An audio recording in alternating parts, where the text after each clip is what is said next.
All right. So how you guys doing? I'm okay. I'm with you on the tired, but hey, that's life, right? What kind of day you have? You had a long day? Yeah, I'm still doing real estate part-time. So I do childcare on the side at the moment. So 11-month-old, and then her sister comes home later on in the day. So I do that and then try to do real estate stuff during my downtime. So You got that part-time agent thing going on. I get it. yeah, I do. Yeah, my baby just walked in here too, I believe. Aw. And literally everybody's getting in. Come here, baby. Come here. Say hi. Oh, it's your dog. Yeah, this is Stella. Oh, hi, Stella. Okay, Mama. Okay. Woo. You got me good there. Yeah, she's been in school all day. Aw. All right. So give me 1 second. Mm-hmm.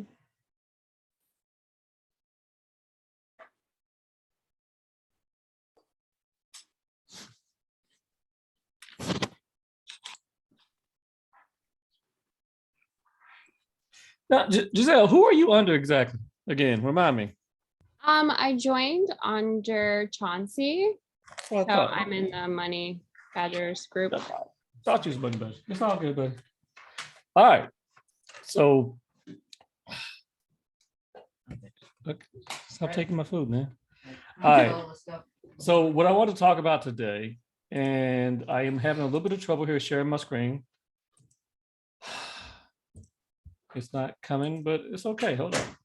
We're gonna try this again. I got a presentation put together, but we can just talk through it if that's how we have to do it. Okay. Yeah. Okay. It's just not acting. Put it away. If I have to just talk through it, we'll do that, and then we'll get the slides over later. How about that?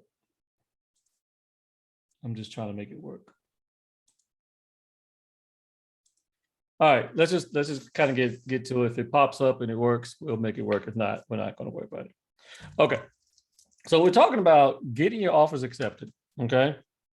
So there's basically three things that we kind of got to cover when we talk about this, right?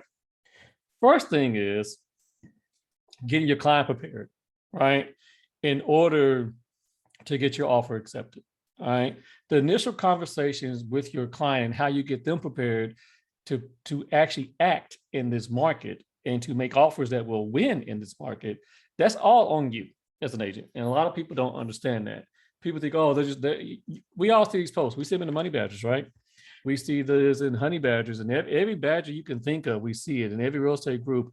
My client won't make offers strong enough. Why? So what do you guys think that is? Why aren't people making offers that are strong enough right now?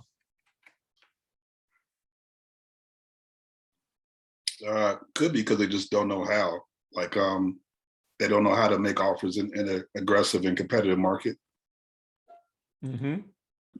And I guess agents, as you're saying, it's our responsibility to educate them about the market and to, obviously we're not allowed to tell them what to offer, but we can kind of, I guess, sort of coach them, tell them, hey, houses are selling way above asking price right now by X amount. So, if you do want to get into this property, this is what other people are doing to get into homes. Right. So, I mean, I hear what you're saying. You say, well, you can't tell them what to do. You can, but it's up to them. We have to carry their will. The thing is, most of them have no idea. They don't know what to do. They don't know how to win. So you guys are absolutely right. It's always a lack of communication. It's a lack of understanding, okay, what this really means and what it means to be able to go up and make the offer that's going to work and understand the terms. So we're going to go over this whole thing in a couple of ways. First, we're going to talk about how we get how we get the clients to gain the understanding, number one. And we're going to talk about how we get the clients to actually see things the way we're seeing it, right? In order to be able to make these stronger offers. The first thing I see is people don't give their clients enough information. So I am trying desperately to see if I can get this screen to share properly here. Let me try it over here because I want to show you guys a tool that I use to make it happen. Let me see if I can get it to come up over here. Hold up. So, yes, babe. I got food here. I haven't eaten yet, though. Yeah. Thank you.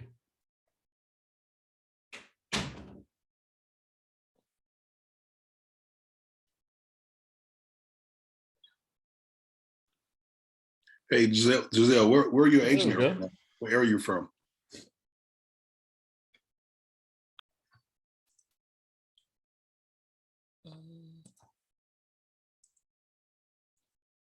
Okay, there we go.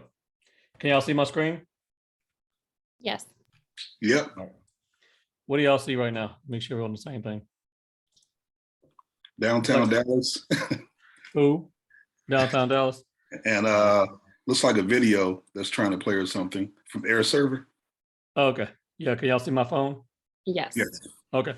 So let's first talk about money. That's the first thing we might as well go. Let's get on to the big one here. Real quick. Getting them to understand the difference of what they're doing. Okay. The first thing I ask people is this. I don't ask them about how much home they want to buy or what they're pre-approved for. I ask a very simple question: how much money you want to spend on a monthly basis? Okay, because then you're going to use that to back into what they're going to be spending. Come on, this thing takes a minute sometimes. Here, let's get out the app and we'll come back into it. Right. And so what you need to do is be able to get into and show them this. Now, you cannot sit here and expect the lender to do it because they won't always do it. All right, they just won't.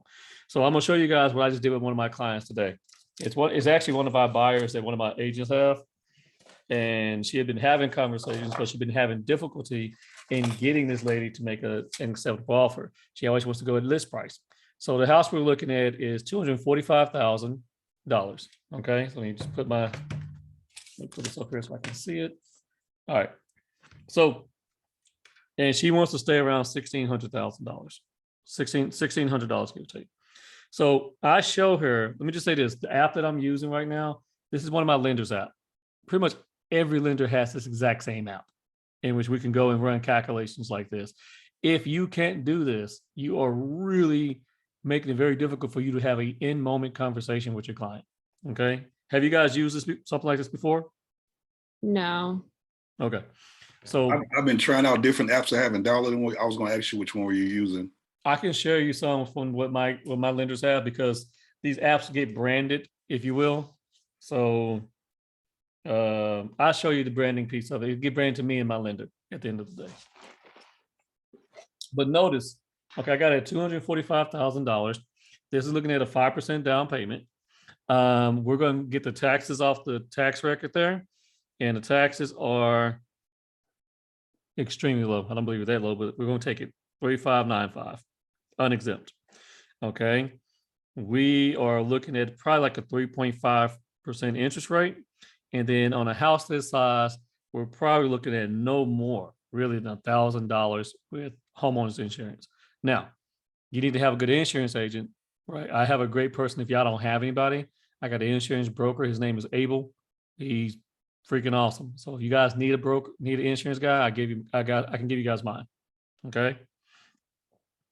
So at $1,000, no HOA, we're going to put it in the right county here in Tarrant County.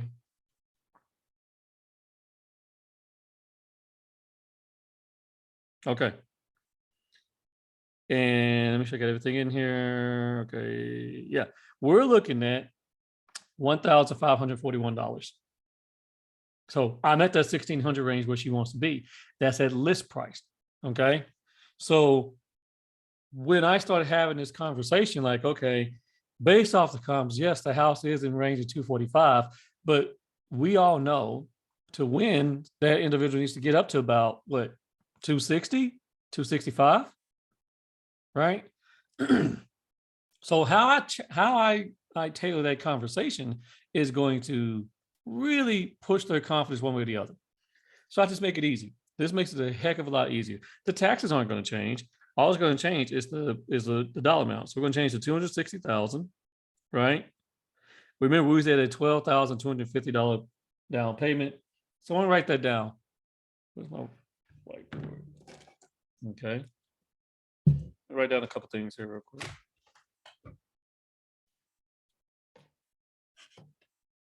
We're at 1541 on the payment. Down payment is 12,250. All right. I now change this over to $260,000. We're gonna keep everything else the same. So it's 3,595. That's not gonna change the homeowner's insurance either. And so now I am gonna convince her, let's go up to 260,000.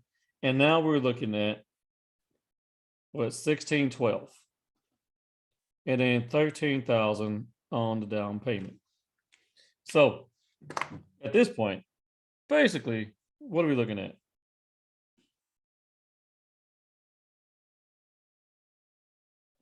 $71.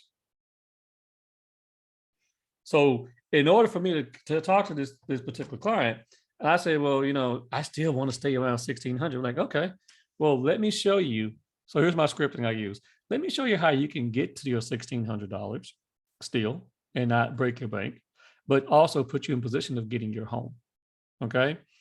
And so I reiterate, you want to stay at $1,600, right? Correct. Okay. So if you go up to $260,000, all right, your payment total is going to move up because you went up there $15,000. Your payment is going to go up $71.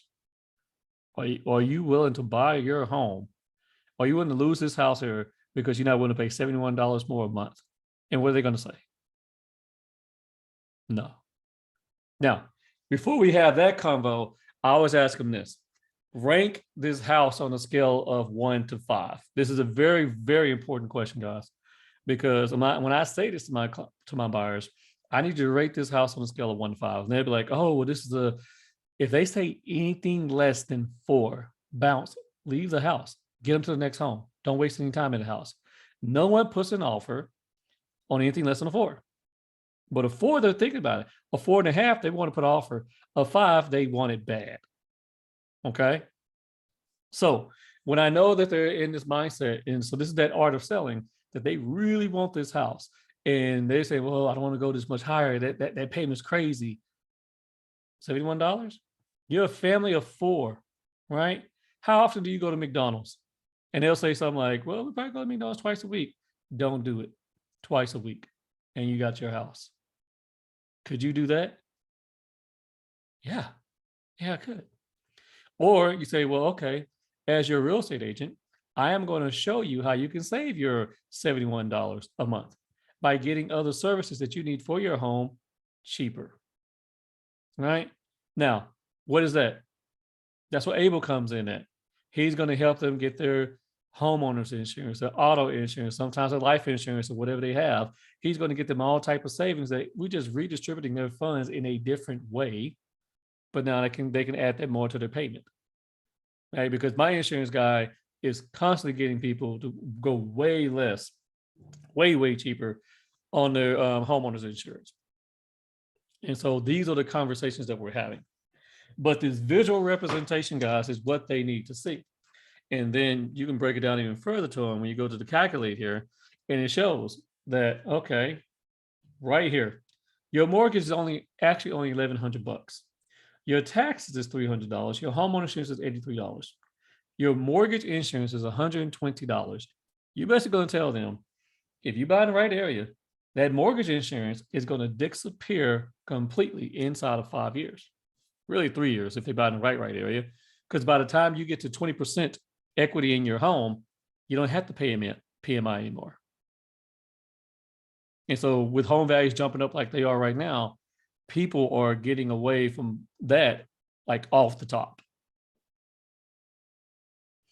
Let me pause right here. What do you guys think? I think it's cool, but so in order for that to work out right, the house does need to appraise for that 260, or else they're going to have to pay that money out of pocket, right? Yes, they're going to have to pay it out of pocket. But let's take it in steps. So step 1 is just getting them to be agreeable. Can you go up that amount? Right. All right. Step 2, right? You got to be sick with the comps, right? Let's take this one for example. I haven't even run the comps on this house yet, actually. I'm hoping it's going to give me a good example. because I hadn't run it yet. I literally just got in with you guys. Okay. All right. So I'm here in the MLS. We'll go half a mile here. Pending sold. And this house is 7628 Xavier Drive. All right. So I got 18 matches here, single family. Let's see. And I'm just going back 90 days. Let's see what we're working with. All right. So it's in Parkwood East, Xavier Drive. And this home is 1,500 square feet. So I'm going to grab everything pretty. Let's just go on everything. Let's just grab it all. Only reason I'm grabbing the big ones is just because I want to take the good with the bad, so I can have a good idea of the area real quick. Of course, I'll throw them out. All right. So then we do a quick CMA. All right. So 245,000. Let's just kind of go figure out from the sold first what we're talking about. 3 beds, 2 baths, 1,500 square feet. These houses all in the same subdivision, about the same size lot. This come some up over here a little bit bigger. All right, so we have, well, that's way smaller. Okay, this really small one, 207,000, makes sense. All right, this one here, so $174 square foot, 240,000, makes sense. 240, 245. All right, 245, 245, 280. All righty, so here's the dealio. The house is at the top of the market, right? And we're looking at the actuality of it. It's at the top of the market right now. What we're hoping, as I look at this, I am hoping that some of these here come in high. But at the end of the day, this is a $245,000 home based off the comps that I'm looking at right now, right? Now, the only thing that would make me want to do different is understanding how an appraisal works. So is the condition going to be an issue? Because condition will give you a huge bonus or a huge, or shrink it down. The size of the lots. The lots are about the same. Now, the only thing I would want to see now at this point, looking at this, is going to be,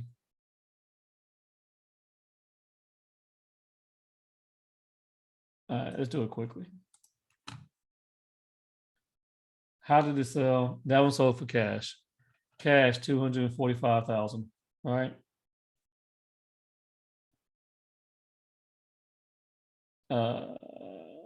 Yeah, well, they paid 3,500. Okay. So let's look at, we'll see what it looks like.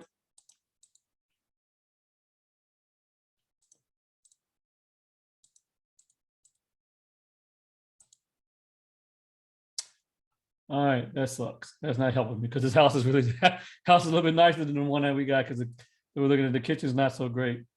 This one here, I'm gonna skip it because it's small. I'm gonna go back. Let's look at this one here. 210. That's an option. Who cares? All right, here's another one. Ooh, that's very green. Open floor plan.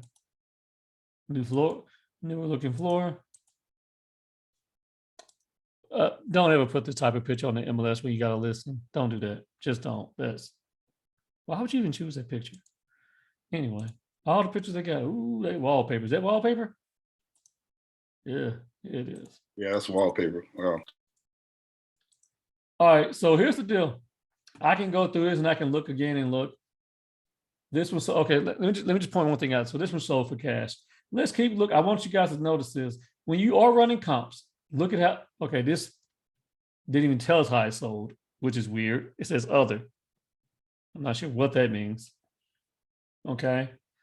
So Giselle, the reason why I'm looking like this is because it's going to tell me, okay, FHA, how these are going to actually work, right? What if I have a house, a neighborhood that has a bunch of cash, appraisals don't matter, conventional, okay?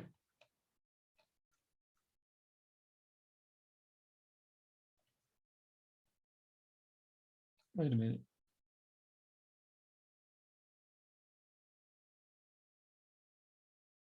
Okay. So I just try to check out, that doesn't matter, it's active option, pending. FHA. Okay, so this is good. We got a hodgepodge here. We have FHA, we have conventional, we have cash. That's kind of going all over the place here. All right, so let me stop right there. If this one here comes in great, that's going to do us a great favor. So we've already got to the point where we talked about the conversation about convincing them to be able to go higher. Now, when it comes down to appraisals, you just got to educate them accordingly. There's only a couple of things that can happen with an appraisal. Okay. One, it makes value. If it makes value, you got no problem. Two, it doesn't. Okay. If it doesn't make value, that means the buyer has to bring more money or the seller has to lower the price. Three, they meet in the middle somewhere. But to get your offer accepted right now, people are looking for you to waive your appraisal, right? Yeah, definitely. Are you guys familiar with the documents that we have to use to waive the appraisal? I'm not. Well, let's cover it real quick. How about that? We might as well cover it. No big deal. It's just you guys. I can give a lot of people a lot more attention. I actually have one up right here. All right. This is the appraiser waiver. So notice it says you can't use this for an FHA or a VA. Okay, you can't. All right. But what you can, you got your three options. You're going to fill it out here. Option one. Okay, just read the statement here, basically saying that they completely waive the appraisal. They don't care what it comes in. They offering $265 for this house. They're going to bring $265,000, irregardless of the appraisal. It doesn't matter. And coming in at 230, coming in at 255, coming right at 260, 258. They're bringing 260. That means your buyer's on the hook to bring that extra money. Okay. I'm gonna skip number two, come back to it. Number three, very important, comes in, it kind of reads almost like the third party financing addendum. Basically saying the appraiser has to come in within 21 days, give yourself some time because they do take a while. Don't put something like 7 or 14 days in there. You're gonna hurt yourself with that. Give yourself at least 21 days or so. Okay. And the home has to make value at $265,000. This completely protects the buyer, just like the third-party financing addendum does. Okay, the language on the third-party financing addendum on page 2, I'll bring it up in a second, basically says a home has to meet this value here, that whatever you put in there. If it does, great. If it doesn't, the buyer can back out. Okay, you need to know this document because there's nothing to protect a conventional buyer from a shortage of appraisal if you don't have this document. So if you want to protect your client, you go to option 3. If they want to waive it, option 1. If they want to do a partial waiver, you would go with 2 and say, okay, our client's offering $265,000. They'll move forward if the house comes in, let's say $255,000. You're basically having a conversation with your client and say, okay, if the house is short, how much are you willing to bring? They say, well, Sascha, I could bring another $10,000. All right. Okay. Giselle, let's be clear. That means you're going to bring $10,000 on top of your down payment and on top of your closing costs, plus another $10,000. You cool with that? Yes. Okay. Then I'm going to put $255,000 in here. So basically meaning that if the house comes in anywhere between $255,000 and $265,000, we're moving up, moving forward. If it comes in $254,900, the buyer has the ability to walk and get away from it and get their earnest money back. That's how this document works. But I want to be very clear. The third-party financing addendum does not protect a conventional buyer. It doesn't. And a lot of agents make that mistake. Okay. The only way to protect your conventional buyer is by using option 3 down here. All right. So I just kind of want to go over that real quick. Let me show you what I'm talking about on a third party.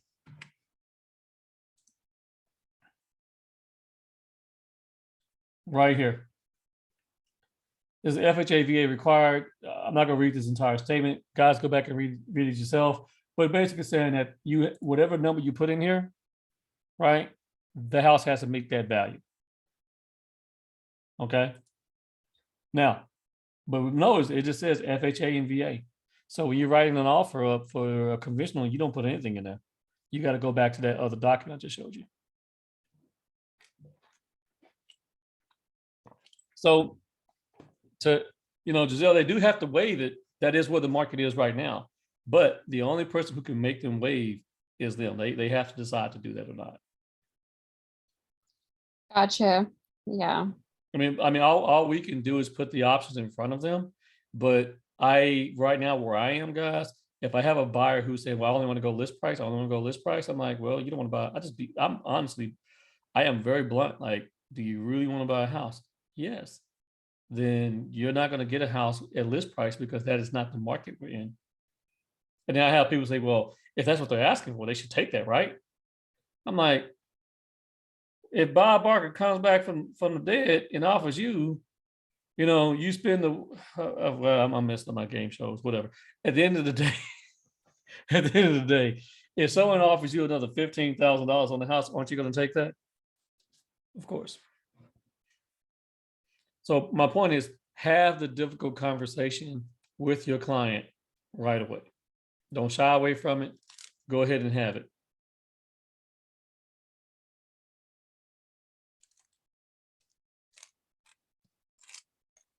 Hey, I got a question, Sascha. Yes, sir. So kind of along those same lines that we're talking about. So let's say you have a client and they get pre-approved for, let's say, $350,000. Mm-hmm. What price range are you kind of taking them on tours with to make sure you don't kind of, because most clients will say, I got approved with 350 and they want to go look at houses for 350. And 350 is the max?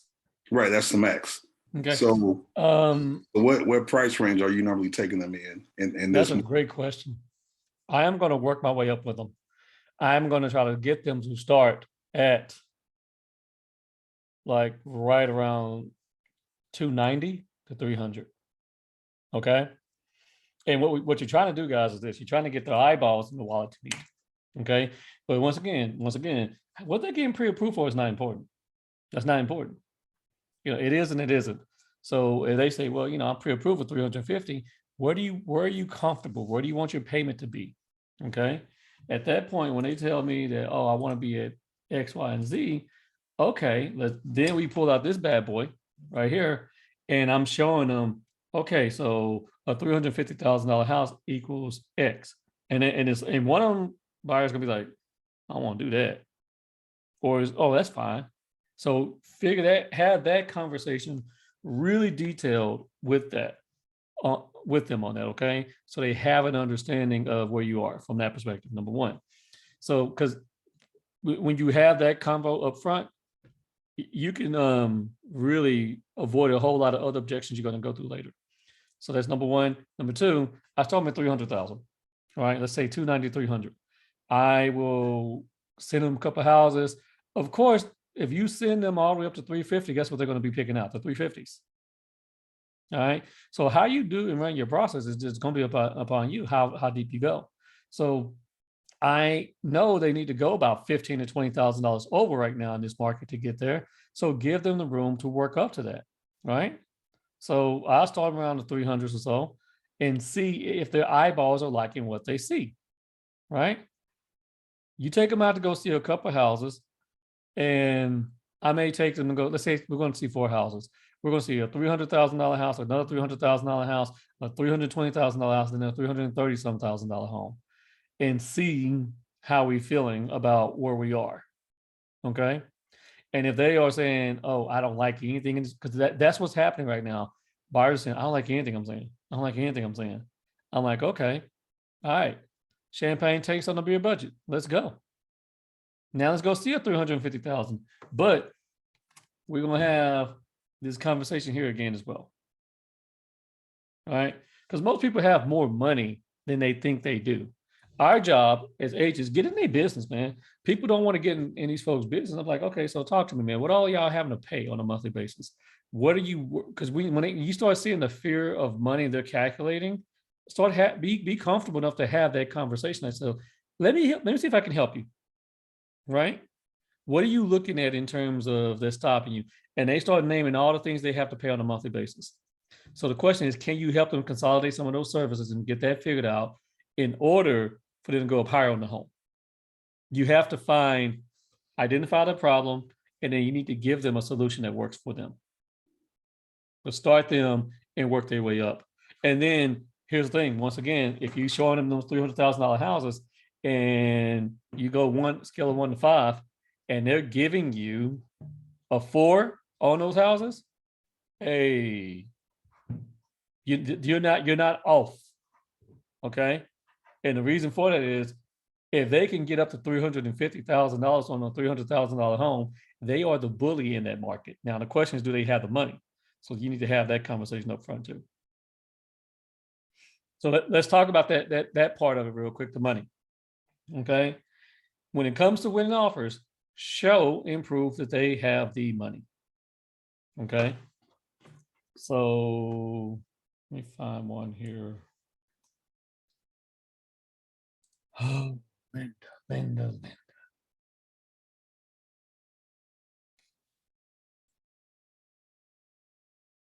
Giselle, did you have a question? I did, but I want to see this. I can wait.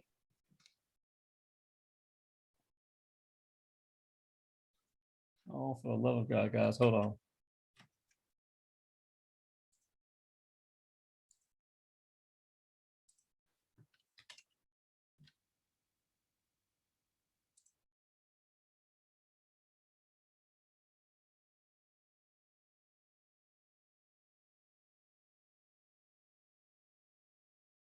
Yep, that's it.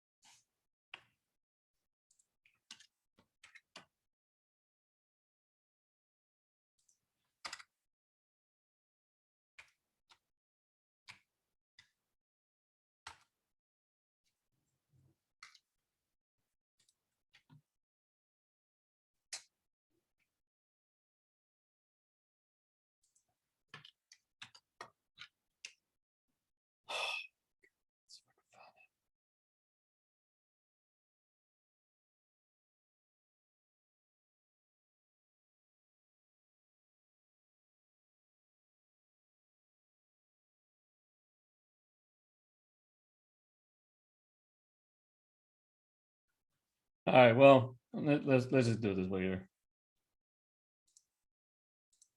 We'll use this one.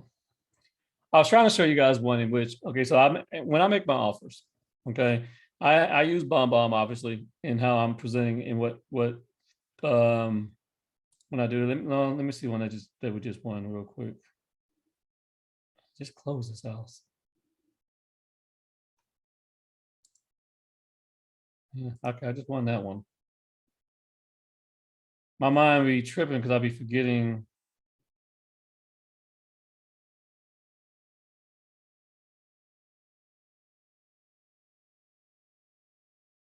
Rock, there it is. Okay. Tripping. All right. So I got my little offer template, whatever. I make sure I get the pre-approval and I got the contract in here. I have a very simple template in which I have the contractual terms, make it easy for the agent. Okay. All right. Now, if I need to prove that we have the money, I will get a screenshot of my client's bank account, black out their account number, routing number, and all that stuff, and I'll add it as a picture in here. Okay. I didn't have to do it on this one here, but then I shoot a quick video, which I'm talking to them. Hey, Benny, how you doing? This is Sascha Chatman here with Chatman Realty Group. My client wants to go ahead and put an offer in on your home. He absolutely loves it. Understand that you guys have been on contract a couple of times and you fell through. We looked at this foundation. I'm not sure if that's what the issue was, but it looks pretty good. Good thing you guys have a lifetime transfer of warranty, but I just want to go ahead. What am I doing right there?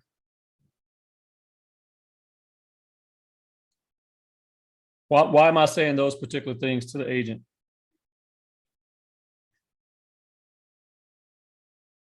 I guess to let them know that like that won't be an issue, basically. Like that too, but I'm also letting him know I know my stuff. I'm letting him, okay. I am trying to show him my competence that I understand why you've lost contract a couple times.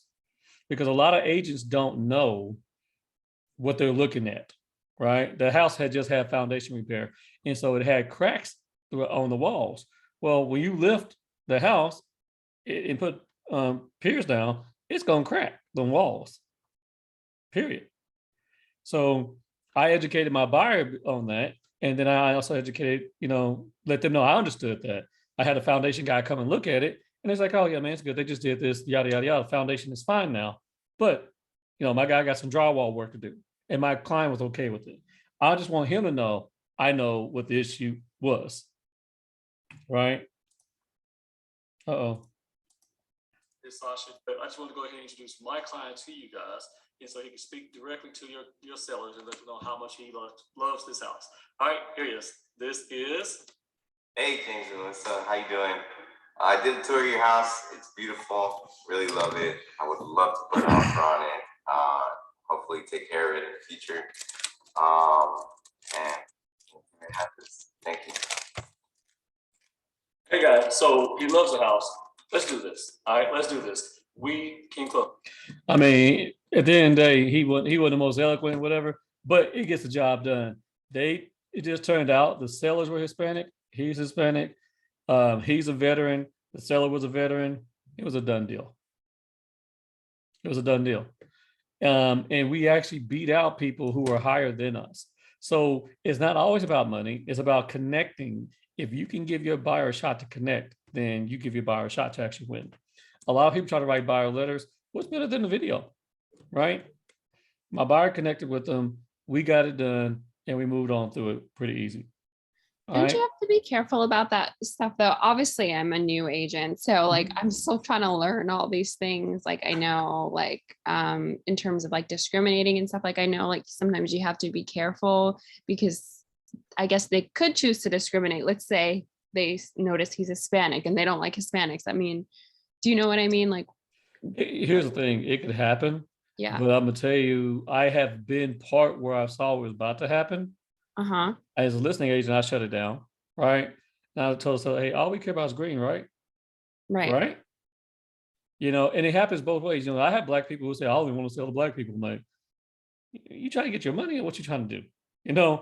I hit them back pretty hard from that perspective. But here's the thing. You get a lot of agents who will say this now, but it's a different age because of social media. They look these people up anyway. Right. Okay. I literally, when I'm presenting offers, I don't use names, just try to keep it as away from that as possible. The names that I use is the agent's name. But with sellers have the technology. They're looking at these people on cameras and stuff like that as they're going in their homes. And then they're looking these folks up on Facebook, Instagram, and TikTok and everything else. Wow. So I hate to say this, but in my opinion, I think it's easier to discriminate without us in any way. I mean, they're looking this information up, and they're trying to figure out sometimes what type of job they have. I'll be very honest. When I am reviewing offers, I look for any discrepancy that I can find about that buyer that says they're not strong, and it has nothing to do with race. But for example, if I have two buyers who are neck and neck, I go try to figure out if I can't get the agent or the lender to tell me what industry they're in. I go Spokio and I go look them up. I try to figure out what type of job they have. Have they been changing jobs a lot? I go look them up on LinkedIn. Wow. Right? Well, because my job is to protect my client. If that person has jumped from job to job to job, that is probably not a strong loan. Okay.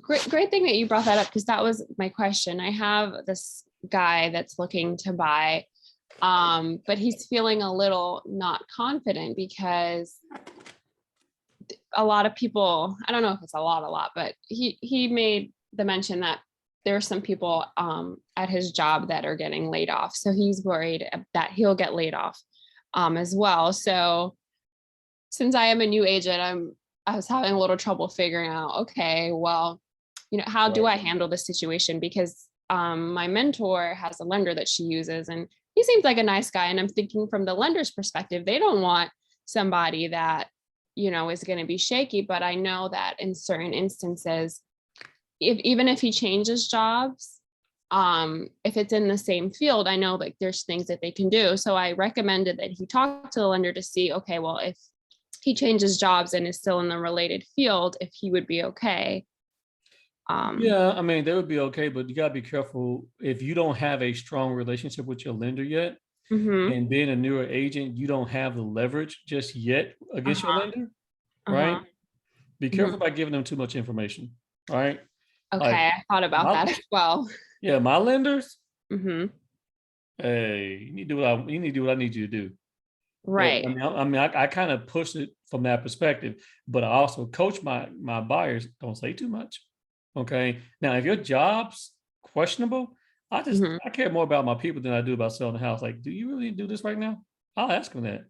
Like, okay, are you? I mean, but you got to figure out what you want to do. Somebody just sell, and I'm right. like, if you're scared about your job right now, can you can you confidently say you're still gonna be working for the same company and making the same type of income that you're making right now in 6 months or not?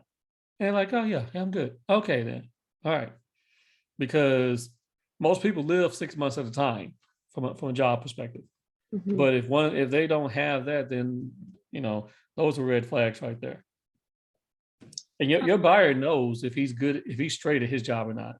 Everybody knows if they're about to get fired. Believe me, I've been fired a couple times. I know when I was about to get fired. Um, I already knew it. You know, I mean, the lender has made mention, like, I don't remember the specifics because it was so long ago, but he does seem like the cool type. He's like, like he'll be like, okay, like, don't show me that document or whatever, because it's gonna make it look bad for you. So he does seem like the okay, good. chill type, but at the end of the day, I know they want to protect, right? They want to get their money back. So I guess it was kind of tricky. Yeah, But okay. I think that makes a lot of sense. It's just um they need to be truthful with themselves if they are in a position of buying a house right now. Or if they did lose a job, I was just, if you did lose your job, do you think you would be out of work long? And they're like, oh no. I'd get another job. I said, okay then.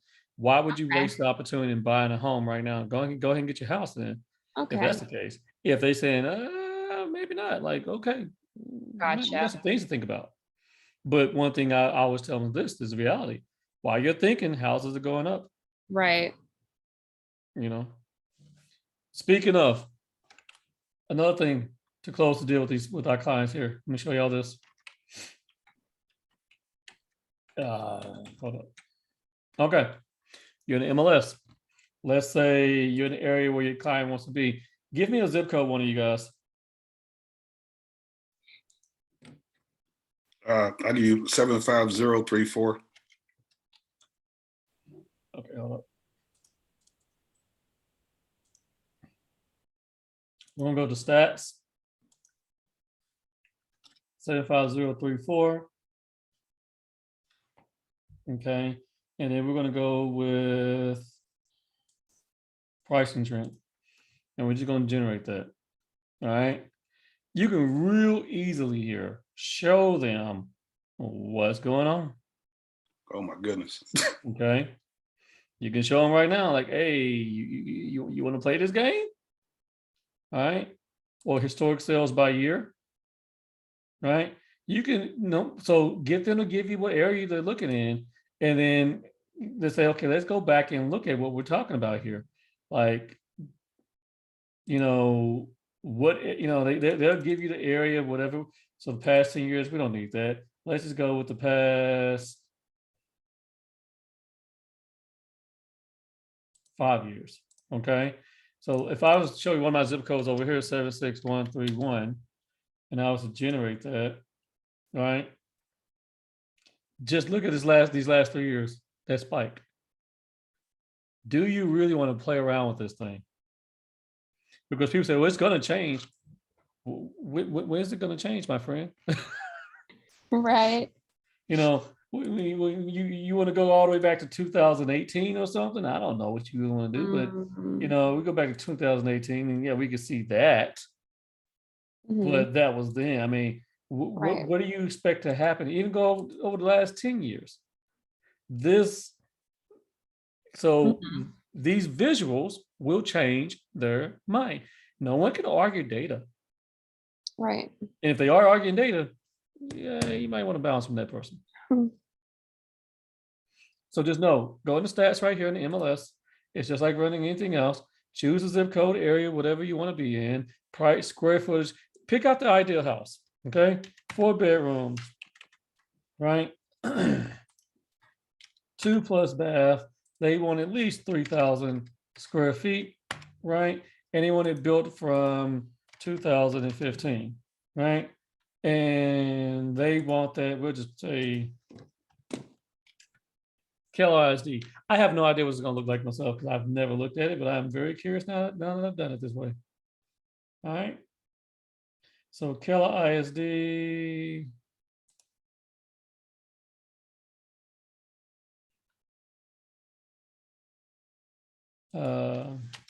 We'll look in Fort Worth.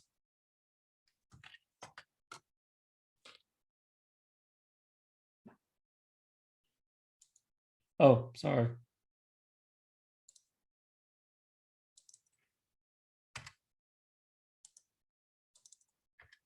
We'll just do Keller ISD. Okay. Sorry, let's go past 5 years.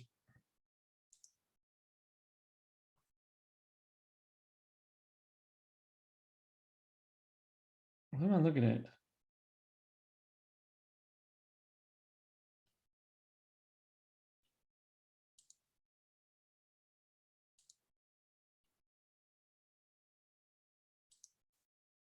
Looks like the amount of sales that they've done.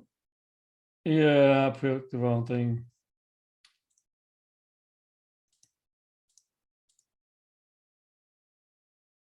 I didn't mean to go back that far.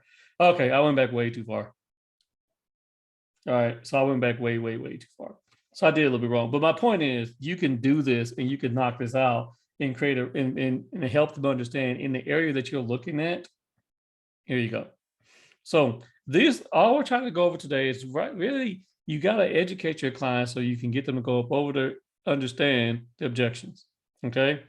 But I want to do this with you guys real quick before we go though. Let's talk about this contract. The other things is going to help you win. More than anything is the contract itself. Here we go. All right. All right, so let's talk about the terms other than money that's going to help you win. Okay. Number 1, right here, second page, earnest money, option money. Okay. First things first, putting up more option money is going to help you. It's definitely going to help your client. Now, here's the thing about it. Your client is putting more money at risk, right? But the earnest money goes towards their closing costs anyway. If they're going to be putting up about $10,000 anyway in closing in 30 days, and they say about a $350,000 house, everybody else is putting up $3,500. Can they put up $5,000 or $6,000 to show that they're more serious about this whole thing? Can they put up 2% instead of 1%? Essentially, they're just putting their closing costs up in the holding up front. Okay. When a buyer's like, oh no, I can't do more than this right now. Now you got a different question to ask. So what's going to happen in 30 days? Are you going to have that money in 30 days? Yes or no for closing? Right now, if they're a first-time home buyer doing down payment assistance and all that stuff, that's a different story.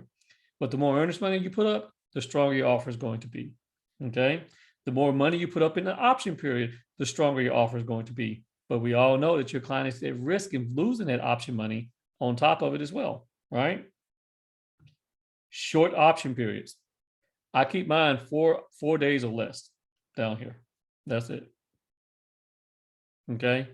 And I coach every last one of my buyers pay for title. And I explain what they're paying, but pay for the title policy, because that's going to be the difference of my offer versus your offer, winning or losing. Okay.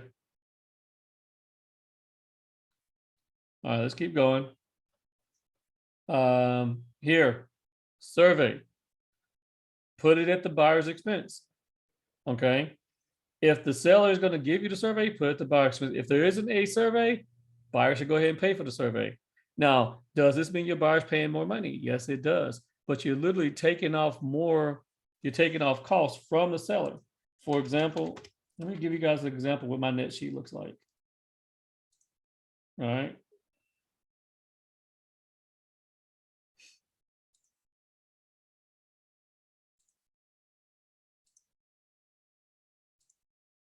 So here's a net sheet right here, right? Which is basically saying if I sell this house at 260,000, seller's going to pay their loan off, taxes, yada, yada, yada. By the time we get through with the commission and whatnot, they're going to make around between 47,000 to about $50,000. So, but if someone else wants to come and pay the title, that's $1,700 that goes back into my seller's pocket, right? That $1,700 doesn't go into your client's loan. It increases their closing costs. So are they willing to do that or not? Those are the questions you got to start asking these folks, right? So I coach them, hey, if you pay this extra $1,700, it'll be the difference of you winning the offer over the next person. Okay. So the other things on here that we start looking at is it's going to be HOA certificates. Those things can get expensive. We're going to cover that on another document in a second. Okay. Home warranty, you know, all those things that actually get put more onto the seller, move those things over to the buyer if your buyer is comfortable with that. Okay. This ejection period here, I just put 0. The reason why I do that, guys, unless there's something weird that they need to do, like I need to park my semi truck on the streets, I need to keep trailer or commercial trucks, it's usually something like that. This paragraph is useless because it's basically saying that I got to find out that the buyer needs to use the house for this following use within X amount of days. If they find out within X amount of days and get out of it. So it's just another way to get out of it. So I just take that out away. If my client is just buying a regular everyday home for them to live in, it's their primary home residence, and I put it at 0. Giselle, where are you at? Are you here? No, I'm not in Texas. I'm actually in Maryland. Oh, my bad. I'm taking you through the Texas contract. That's okay. No, I mean, a lot of them. But the terms are similar. Yeah. Yeah. Similar things. I didn't think you was. I just thought, I don't think this, I said, man, she's not even here. I wish I was. I'm tired of this call. Well, come on out. I got a good agent who can find your place. I'm sure you do. Eventually. I actually have a sister-in-law there right now. So. She need to buy a house? Well, I'm gonna work on convincing her. I don't know if she's in an apartment or if it's a condo, but I should find out. When you find out, holler at me. I will. Or holler at Terry. He'll knock it out. One of us will get it going. I know, right? All right, let me keep going here. Okay. Home warranty. Sellers are not paying for that these days right now. If you got a strong enough offer, you might be able to get that in there. Okay. Short closing days, obviously. Okay. Possession, yada, yada. Sascha, got you a question with that? Yeah. What do you consider short closing time? 21 days. 21 days and under. To be competitive, you got to be that. If you're with a lender talking about 45 days, get you a new lender. That ain't gonna work. All right. So that's that. Now let's go back. I want to show you guys a couple more things here. HOA docs. Right here. So for us here in Texas, we got this. Who's going to pay for the HOA? Here's the thing, man. You got 2 major costs. You got the HOA transfer fee, and you got the HOA resale certificate. Sellers have to pay both of them. So I either move one of those costs over to my buyer, okay, or I convince my buyer, say, you know, it's going to probably cost $1,000. Pick up maybe $500 of that and put it at your expense. If you do that, you're taking more costs off of the seller. Once again, it's the difference of these things here that come out of the net for the seller. But you are increasing the buyer's cost. Let's be very, very clear. You are doing these, but it's also making their offer stronger. These are the type of terms that will blow other agents out the way, because every agent will take this document here and put it at the seller's expense all the time. Okay. So take the cost off the seller, put that in the contract, but make sure your buyer understands it. And then you present a really good offer. You know, now you have all these other strong terms really helping you. And then the only thing that's left is that third party financing addendum. And we talked about that earlier. That thing needs to be on with short financing days. I see a lot of agents, for example, putting this at 21 days still. That was back in 2018. You can do that. You can't do that now. I keep buying at 10 days or less. For the strongest offers, I'm down to like 5.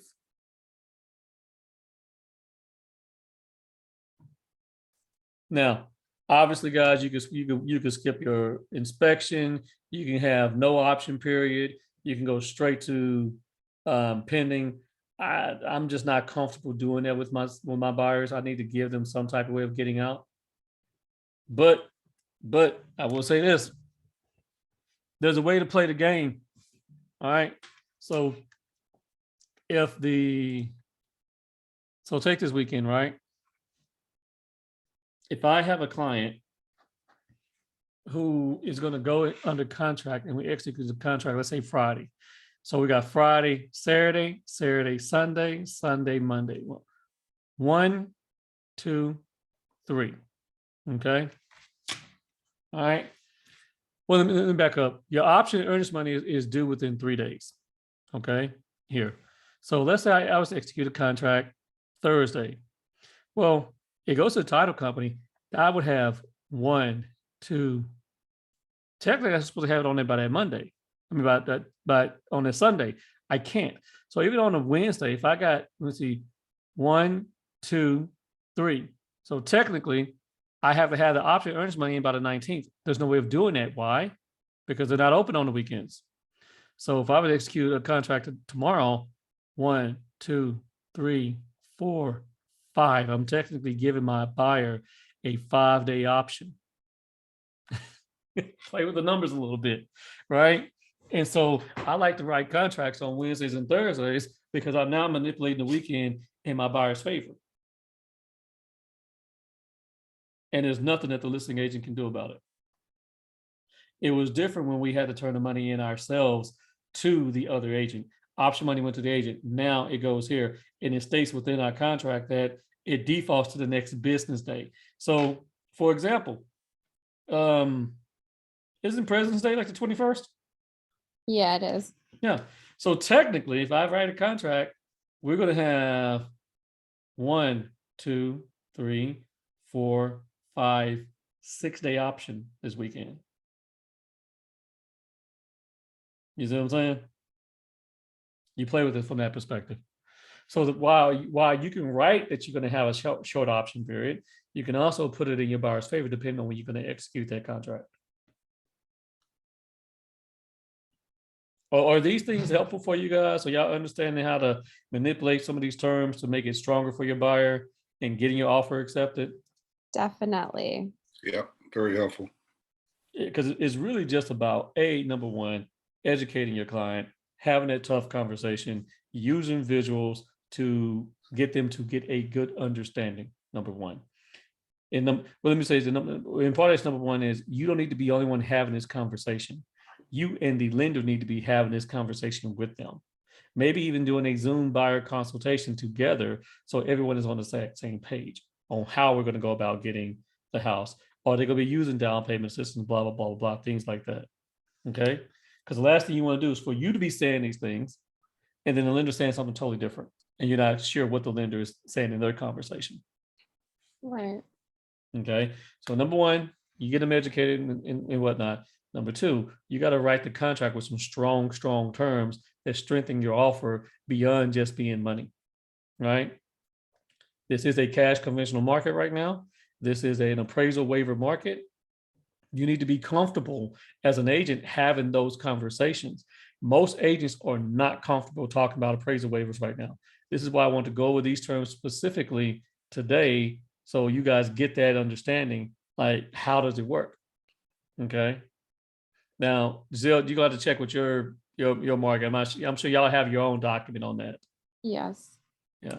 And then the third thing is present your offer as professional as possible. That's why I do the videos with the bomb and things of that nature. right? And then have your lender call and bomb as well on the offer. And that's what my guys do. They all know, I need you to go ahead and send me over a video real quick saying, hey, the buyer's strong, the buyer's great, yada, yada, yada. So the same template that you guys saw here, sometimes there'll be another video down here. If I got enough time, and my lender say, hey, man, I need you to say a couple things about how good the buyer is. That's all I need from you. Okay, bet.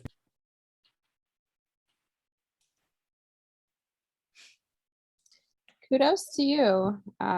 Hope to be as knowledgeable and skilled as you are one day. You'll get there. Yeah. Y'all act like I'm an old head. I've only been doing this for like 4.5 years. I know, but it's so intimidating, like when I first start, because I feel like I have all these people around me that just know so much, and like you guys have it all figured out. Like you know the MLS like the back of your hand and the contracts, and I'm like still trying to like learn all of it. Well, you got to keep in mind, here's the thing, as a brand new agent, you got to bite this whole thing off one thing at a time. Like me and Taryn, we had the exact same conversation. The first thing you got to learn is your buyer's rep agreement, your actual contract to execute contracts, your listing agreement. Get very comfortable with those documents, right? Like just what I would tell you, which whoever your mentor is up there, you need to just write up some dummy offers. Pick a listing, write an offer, and say, hey, can you judge me on my contract writing skills? Here's the thing with agents, really it just bugs me. They just don't do. The only way you get better at any job or anything that you perform is through practice, right? Right. If you're playing sports. So for me, I treated real estate like a sport. Let me practice writing contracts. So when I was like you guys, brand spanking new, I would just write contracts. I see a listing, I study the MLS, I write a contract for an agent, say, hey, this is not a real contract. Do you mind just looking at this for me? It's like, oh yeah, man, you brand new, yeah, I give feedback. And I did that and I started doing that with Keller Williams agents, because I was with KW at the time, with other agents. They said, are you serious? Like, hey, I'm just trying to get some feedback and see if I'm writing a good offer. He said, man, yeah, bet. People just look at it, this actually is not bad. I would change these terms here. I would do this, do that. And so what I was doing was giving myself more chances at bat in writing contracts. So when it actually came time for me to truly step up to the plate with a buyer, I was good. Were you printing them or were you doing them like online? Like, no, I just emailed them over to people. No, I mean, like when you fill them out, like, were you like hand filling them out, or were you like doing it like online? Like, no, I've always done them off of like dot-loop or whatever. Oh, okay, gotcha. But yeah, if I need to write a contract, I can write it. My handwriting is just terrible. Okay, gotcha. Sometimes I wonder if I should like print it out and like study it that way, because sometimes I guess like the physical. If it helps you, then do that. Yeah. And let me tell you, you're going to come across the buyer who needs you to write a contract physically. Okay. I got one right now. We are taking every document all the way back over to her in Dallas. She is 78 years old. And the lender is driving us crazy because they don't get all the information, man. It is right. painful. Man. But that's what we're doing. Gotcha. Yeah. So just take it one step at a time. One, learn your contract. Two, learn the finances that I showed you guys here, right? Just knowing how to show your buyer this right here changes the conversation you can have with them. It changes the greatly. That financial conversation right there will take you from having a deal with them, having them be out there in the market from 3 months of searching and not having this knowledge. Okay. Versus a month and say, okay, I have the knowledge. Now I can make a better decision. You got to think about all the things that they are not equipped with, right? They're going to be equipped with that. They can make a good decision. Gotcha. Okay. Did you tell us what that app was? Text me real quick. I could just share it with you. Okay. Where's the chat at? My number is 817-667. I have it. I texted you one time. I thought you had my number. Yeah, asking about like open houses and stuff. Yeah, I could just text over to you. I'm trying to find another one because there's so many of them out there. Okay. Yeah, I think that's really great. Like it makes complete sense. Yeah, like this USA mortgage it's the exact same app. They're all the same app. This is like the branding I was telling you about. This is one of my lenders here. Okay. But they're all pretty much the exact same app. Simple Nexus, that's what it's called. Okay. Because they're partnering with Simple Nexus, and Simple Nexus it's a software that they use that pushes that out. Hmm. What other questions can I answer for you guys? I have one last question. So obviously I'm part-time. So I was watching Chauncey's video earlier talking about like our part-time agents at a disadvantage. So I got some feedback about why it is positive. It can work in your favor to still have a job while doing real estate. But how did you know when it was time to switch to full-time and like, I guess, It was purely money. It was a pure financial decision for me, because the question is, was I going to make enough money to replace the income that I had? Right. So for my story, I was a hospital administrator, right? And I made really good money. Mm-hmm. And then, I knew I wasn't going to go back into healthcare. And then I started trying to figure out some other stuff to do. Right. I didn't want to work for anybody else. Let me just say, I made the decision I wasn't going to work for anyone else. Mm-hmm. And so then I started running my own healthcare company. That went good, then it went terribly wrong. Mm-hmm. And so then I was broke. Mm-hmm. Right. And so I just had my back against the wall. I kept running those contracts that I was doing for those positions. And I did that. And I said, okay, I cut out all the fat of my time. Mm-hmm. Right. Because I was still part-time. So I bulk lead generated, meaning that I did webinars and seminars. I did open houses so I can meet the most amount. How can I put myself in front of the most amount of buyers or sellers at a time? And that's what those things were doing for me. Okay. I got good on the phones and I just started turning. So I started doing this in small goals. Okay. Okay. I used to struggle. Everyone goes through this struggle. I could only handle one deal at a time. Yes. Yeah. Right. And then I said, okay, why am I only able to handle one deal at a time? Because I'm babysitting this one deal and I'm not working and generating leads on the other side. I can't do that. What do I need to do? Okay. I started introducing BombBomb into my process, because BombBomb would then start educating my buyers for me. If I could sit back, find 3 hours to knock out some videos, create a couple emails, boom, and I did that. Okay. Then I said, okay, set a goal. I need to be able to handle 2 deals. Then I could. Then 3.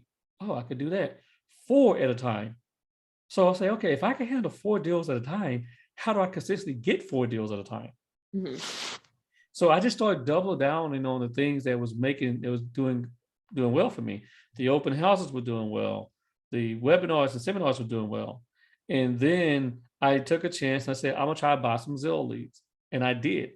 Okay. And because I felt I was good on the phone and overcoming objections. And when I knew I had that mouthpiece, I rocked the hell out of Zillow leads. Mm-hmm. And so since I was so good on Zillow, I said, well, now let me put some money towards Realtor.com. Before you knew it, I was consistently doing 4 deals a month. Okay. So once I had built up some more money and savings, and then I had the pipeline, in which I felt like there was nothing, I hit a groove. And this was like in 2019 before I came to EXP. I said, okay, like the fall of 2019, I was in such a groove, like, man, I could knock out 4 or 5 deals a month easy. I really could. And once I realized it was easy for me, I knew I had a good system at work. And I said, I'm done with this other stuff. Okay. But don't just quit cold turkey. Right. You got to develop the skills that you're not good at right now. Yeah. So those skills need to be writing your contracts on a fly. I can write a contract in 5 minutes. Wow. Okay? You will be too. If you was to write in time, I used to time myself with this stuff. I'm like, okay, if I need to write a contract, how fast can I do it? Okay. All right. Have you seen my video about creating a template in Dotloop? I don't know that I have. Is that on your YouTube channel? Go to my YouTube channel, Okay. look it up. You'll see it. You create and I walk you through the whole process of creating you a template in Dotloop. I mean, not Dotloop, SkySlope. Sorry. Okay. Mm-hmm. I guess I got one on Dotloop too. But once you create a template, Mm-hmm. yeah, you ain't doing. You're literally not doing anything. Like if I was to, great example. All right, if I go to this template here right now, and I was to throw in this brand new template right now, look what's in here. Yeah, we're gonna autofill it. I pretend like we had everything else, we don't. But this would have filled in if I did that properly. The buyer's name, I put the seller's name in here. I gotta just figure out the dollar amount. Checkbox here. My title company's already in here. My option money days is already in here. All I'm gonna do on this page is put that in that box right there. What we're gonna do, $4,000. All right, buyer's paying title. There's nothing's gonna be amended or shorted or changed. This here's already filled out. Prime residence 0. Okay. Yep, it's in the HOA. All right. Do they have the buyer's sales disclosure? Yes, they do. No, they don't. We accept as is. Nope, we don't want a home warranty. That's done. Closing date. Let's change if we want to. Right, 18th. Upon closing and funding, do they need a lease back? Nope, they don't. NA on special provisions, settlement expenses, yada yada yada. Okay, what other documents I need to check here? We're gonna say, yep, they're gonna waive appraisal. We know we need that. Okay, they don't need a lease back. We're done. We're done. My contract is done. All I have to do is fill in their information over here, make sure I put what percentage I'm gonna get paid, and that contract is done. Why? Because I've already put together my template and I've pre-filled the whole thing already. The only couple things I may change on here would be maybe the title company. Okay. Right. So literally I may have to change the title company. We want to prefer title company, blah, blah, blah. But if you put these type of things together for your business, that's that back end stuff. Yeah. I'm not writing a contract from scratch anymore. And I said, well, Sascha, don't you have a transaction coordinator? For what? What's she gonna do for me? What? She gonna watch it after the contract's over with? Okay, sure, she can do that. I ain't gonna pay a full price for that. But this is based off of what your client wants to do, so you have to obviously tweak it based on the situation. But typically, I am leading; they are following. Okay. Right. I mean, it's their decision. I'm going to be very, very clear. I don't tell them what to do, but my advice is to do X. My advice is to do Y. And it's like, okay, my clients rarely tell me no. They trust what I'm telling my judgment, because if I'm educating them along the way, they're like, okay, he knows this. This is not my thing. Yeah, no, clearly you know this contract like the back of your hand. So that's amazing. So those are the things that you have to do as a brand new agent. And then you need to maximize your time from 5 o'clock to 9 o'clock. Needs to be your money generating time. You need to be doing a buyer consultation, a listing consultation. You need to be taking people out to show houses, or you need to be calling your leads. Those are the only 4 things you need to do. That's it. You don't need to be Facebooking, YouTube, and all this other stuff. Do those 4 things, and that will build your business. Because if you could put in 2 hours of lead generation time every day, that's more than most full-time agents will ever do. Okay. And then on the weekends, it's the exact same thing. If you're not for my team is this, weekends coming up by Wednesday, I'm like, oh guys, what the weekend look like? And they're like, what? Huh? Like, hey, how many people are you shopping? Who are your target people you're shopping? Who can you get a deal out of right now? Right. And so we talk like that, and we work that out. So we're either shopping these people, or I'm going to do some listing consultation somewhere, or we're doing open houses somewhere. That's Mm, it. That's it. Gotcha. If you do those things consistently, you're going to have business. And then you track certain things, like, for example, how many buyers did you send over? Here's a great metric. How many buyers did you send over to your lender for pre-approval this week? If the answer to that is 0, you won't have a deal in a month, Mm, because every deal takes about 30 days to close, right? right. So, for example, if that's the case, all righty, this entire week, I send nobody over. That means, let's say I have no business at all whatsoever. If I haven't sent anybody over this week, guess what? That means I'm not shopping anybody this week. What happens if I don't send anybody over for the next 2 weeks to a lender to get pre-approved? That means I'm not shopping anybody for the next 2, you see what I'm saying, for like a whole month. This is how your money gets stagnant in the business. What Right. are the little things that you should be doing every day? Making 100 calls every single day, expires, FISBOs if you don't have it, whatever, door knocking people, getting people over to a lender to get pre-approved. If I'm sending over, let me ask you this, could you possibly send over one buyer a day to get pre-approved? Can you have that conversation every single day? Think of what your pipeline would look like if you was able to send one buyer to your preferred lender every single day. That means you would send roughly about 20 to 22, depending on the month we're talking about, people over to your lender to get pre-approved in a month. Out of those 20 people, what if 5 of them get pre-approved? Mm, That's the job. Break it down in sections here. Okay. How many CMAs are you sending out a week? If you're sending out 3 CMAs per week to sellers and you're followed up accordingly, you should have some business.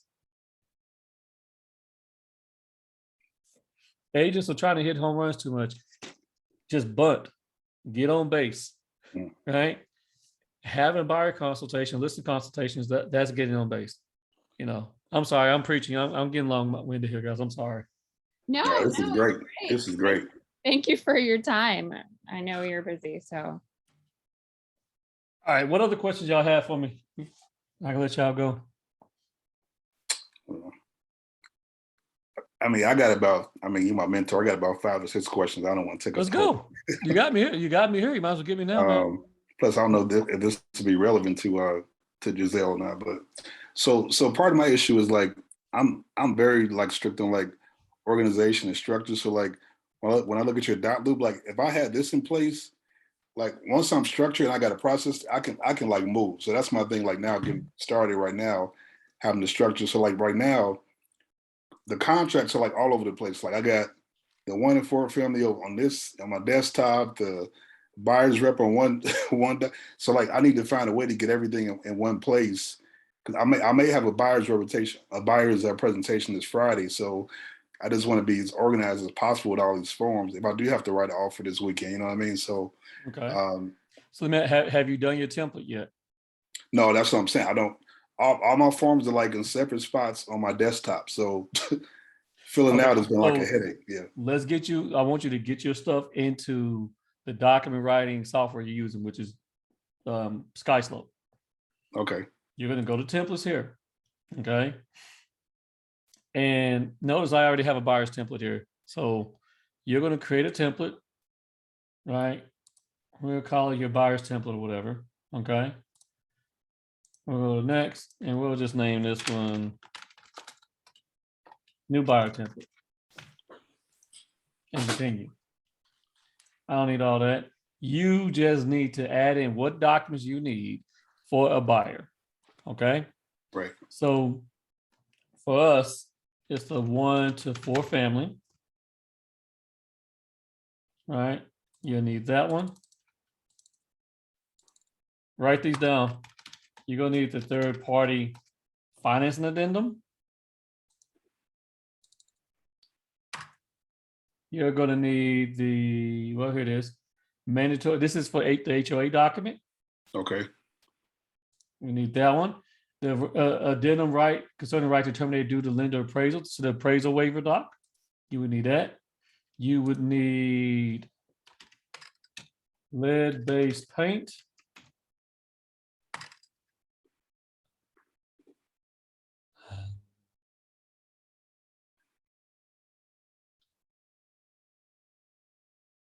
You need you're gonna need the pamphlet thingy. Okay. You're gonna need the residential service addendum thing, Majiggy. Okay. You're gonna need your buyer's representation. Hold up. Is it 1503? Nope. 1903. Nope.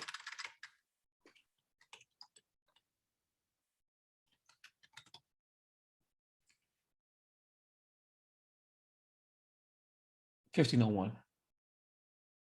You'll need that. Okay. Okay. And you need your IBS, but so you're going to have to load that up through a PDF. Okay. All right. Now, here's the deal. Here's all the docs that you're going to need. All right, we're going to drag this bad boy here up. When it comes down, well, let me just say, if I was to go, let's go back. All right. Upload a document.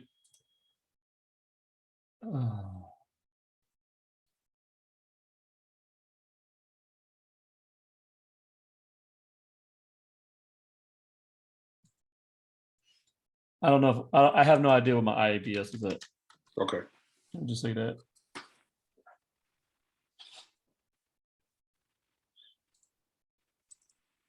How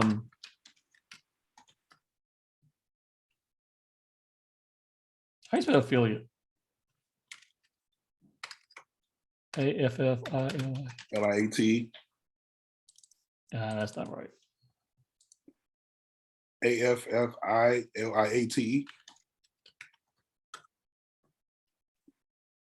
All right. I just so happen to have this here. This affiliate business arrangement document.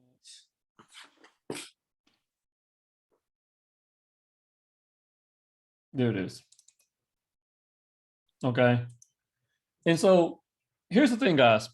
And so Giselle, same thing for you. I don't know what your documents are in your state, but you're going to add these documents on here. And so here's the deal, man. You have all these docs. Just start filling them out. Okay. All right. This is in your template. Put your broker name and information right here. This is the buyer's rep agreement. Fill this out. Put DFW in here. Time frame, leave it blank. Right. You know, it's between you put EXP Realty, dash your name. You know, check mark here. You go just watch. I'm not going to take you through the whole contract, but just watch the video on it, whatever. Right. But if you got, here's the thing, guys. If y'all go through your documents you need to get a deal done on the buyer side and the listing side, and you pre-fill this stuff out, and then you save it as a template, now you have a template that's already done. Okay. And then all you have to do is when it's time to meet with somebody, right? If I was to, okay, create a file, yeah, well, I don't need all that. And so we're going to do it for a buyer, blah, blah, blah, blah, blah. Right here, it says apply the template. If I say create that template, I didn't put the person's name down. I got to put an address. So, guys, give me the address.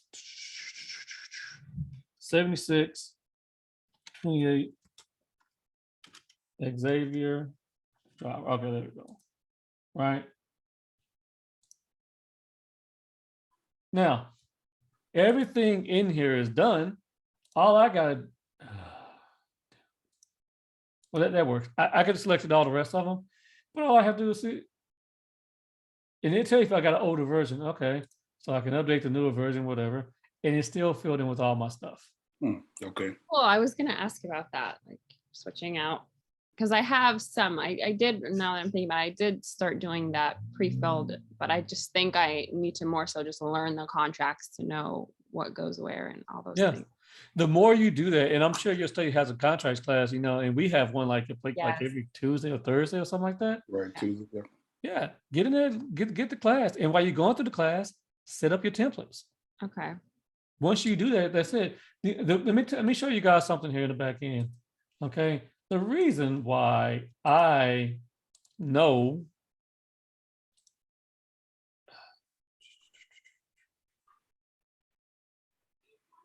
Let me find one that is, that's a listing. Yeah, that'll work. Okay. Once you create a, well, they gonna be mad at me about that one because I sure ain't turning these in. I don't got paid at this point, so they can be mad. Yeah, it's supposed to be all green, but they're gonna be all right. I'm paid. Once I got paid, we done. All right. But once you fill out the type of transaction, it tells you what you need to have in here, right? Seller and TRX. Hey, I better go with that. Whatever. Well, like I said, I'm paid at this point. So if the doc ain't completed, they be all right. But it tells you right now what you need. It'll tell you right there exactly what you need. Let's get one that I don't look so bad on. How about that? All right, there we go. Some green. Yeah, I could care less about this. They changed our broker at the last on us at the last minute, and then Tony King came in to be my broker. I didn't know that. Oops. Well, they were telling me if they want a new IBS, I'm paid. It's too late. Yeah, he's mine too. Yeah, he's everybody. They be all right. But my point is, they tell you right here. So they'll need the MLS. You're gonna get that from the MLS, obviously. Executed contract. You know what that is. Yeah. Option money. You're gonna get that from title. They'll need the sales disclosure. You're gonna get it offline. But they're telling you all the other documents that you need: the IABS, the buyer's rep, the wire fraud. You know, for any home you got to run a CMA. Yeah. You know, and then down here, the affiliated business arrangement document and disclosure, whatever. They tell you what you need. So just load your template up with what you need. So go make it seem like you're creating a buyer's file, figure out what's on the checklist, make that your template. You're done. Okay, I'll do that. That's helpful. Thank you. Yeah, because the Skyscope class, EXP University, is super basic. They're like, oh, you have to take the Skyscope Advanced class to learn about the other things. I'm like, okay. Here's the thing, guys. You can do that. You really could, right? But you could also just go to my YouTube channel. I think I got the Skyslope video on either one of them. Honestly, Okay. I think it's on, which one is this? That's Tech Ninja. So I'm pretty sure the Skyslope stuff is on. What chance he talking about? She got fired. It's a good video. I watched it earlier. Yeah, I got fired once before too. Oh man. It's all good. You get fired in this game. Oh wait, I think I do remember you talking about that one guy that wouldn't listen to you, and it was like a whole. He still ain't bought a house. Oh Ignorant boy. ass. He was so ignorant. Using me. All right, so yeah, this channel here don't get a lot of hits like the other one, but here it is. Skyslope forms explained, templates in Skyslope. Those are the 2 videos. Okay, perfect. Thank you. Yeah, because I asked during the class about the DigiSign process, and they were like, "Oh, we cover that in Skyslope Masterclass." I was like, "Okay." It's not that hard. I mean, here's the thing: you just got to play with it. Set yourself up like you're the buyer or seller. Once you get your forms stuff put together. Wow, I didn't realize that many people watch this video. Anyway, once you get your forms stuff put together, you get that stuff going. Set yourself up like a buyer, and then just go from there. Okay. I actually put some pretty good content on here. I'm going to be moving off of putting everything on my Chatman Realty Group stuff, because that Chatman Realty Group is going to be more just for consumers, and that's it.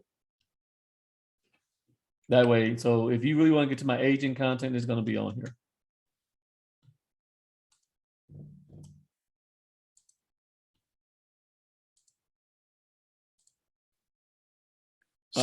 So Sasha, so when you write the offer, are you submitting it to the agent through Skyslope or just email? No, don't do that. That's aggravating.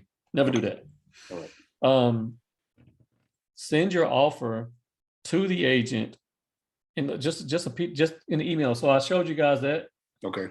Like I do bomb or whatever, but just a simple email works. Like, for example,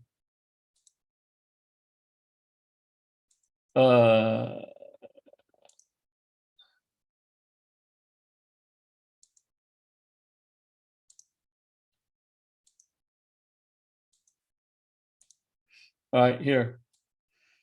Exact same thing. This is, let me put this in here. I'll put this in the chat for you guys real quick. Okay, thanks.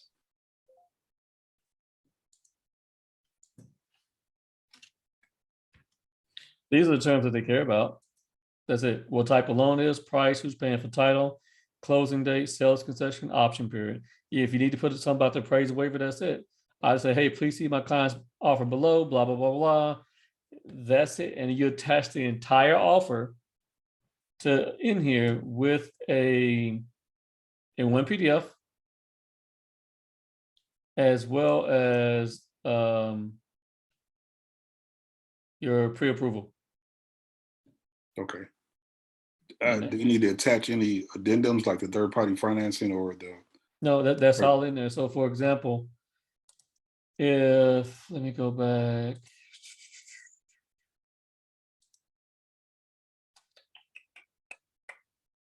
Okay, so here's all, I've got him to sign everything, right? And so we got the actual contract, our finance addendum, we waived appraisal, disclosure. They don't need this. This is just an EXP document. It's an Okay. affiliated business arrangement. So only things that are relevant to the contract, they send over is seller's disclosure, obviously, that the square footage. And I would just download this and now I turn it into a PDF and just name it that. So what my files look like is this. If I go to my buyer, I go find this particular buyer right here, right? These are all the offers we wrote in for him. So here's the actual offer. And so within the actual offer, it's the contract. All right. Then the third party financing addendum. Okay. All right. Yep. And then all the other relevant documents thereafter. Appraiser waiver, residential service contract thingy, square footage stuff they put in it, and that's it. Got it. Okay. That's all they need. They need that. What's relevant for the contract. And so I get that stuff put together and I put that in there. So I literally just drag this into the email along with the pre-approval letter, write up an email, knock out a quick video, boom, we're done. Okay. That's how you present it. And The are reason you why having I your, like the reason I like my bomb is because I can always do this here too. Because I go to it from my phone, I can copy that link and then I can text that link over to them. We'll bring them to their email as well on their phone. Good. So I could just I just want to double down, and make sure they got it. Are you having your buyers physically sign the contract, or are they doing it digitally through email or Everything is done through dot loop for me. dot loop? Okay. And the reason why, because it's time stamped. Okay. You know, that someone can always say you went and got your wife to go sign something. Right. But dot loop or SkySlope uses their email to do it. Okay. That's not DigiSign from Skyloop. What you're talking about, is that something different? Yeah, you use DigiSign from SkySlope. Okay. I've been using dot loop forever, so I just use dot loop at the end of the day. Okay. So if I need to use DigiSign, let's say for this one right here, you know, I use DigiSign to get them to sign this one because I was having trouble with dot loop that day. Okay. Yeah.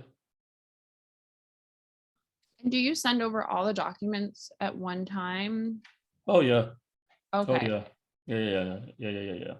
I get them all together and I send it in one email so they can just go click, click, click, click, click, and be done. And quick question. Mhm. Do you how do I like, I know there's certain things we're supposed to explain, right? But we're not attorneys. So like if they have further questions, we have to direct them to like the title attorney if they need Like, help. what do you mean?